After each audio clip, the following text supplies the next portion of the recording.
আজকে গিয়েছিলাম আমাদের করা ডিজাইনের একটি বিল্ডিংয়ের সেন্টারিংয়ের কাজ চলছে সেটা দেখার জন্য। সাইটে যেয়ে চেক দেওয়ার সময় বেশ কিছু জিনিস লক্ষ্য করলাম। তার ভিতরে যেটি সবথেকে বড় প্রবলেম ছিল সেটি হচ্ছে ল্যাপিং জোন।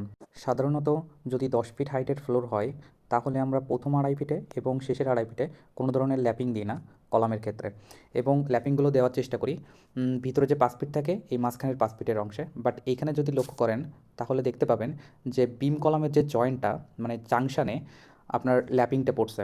তো এটা একটা বড় ধরনের ভুল।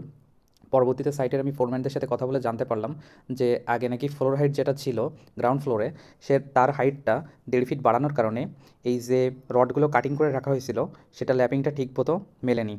কলামের এই অংশে টেনশনের পরিমাণ বেশি থাকে, তাই এই অংশে যদি আপনার ল্যাপিং দেওয়া হয় সেক্ষেত্রে যে কোনো ল্যাটারাল ফোর্স আসলে খুব সহজে ভেঙে যাওয়ার সম্ভাবনা থাকে।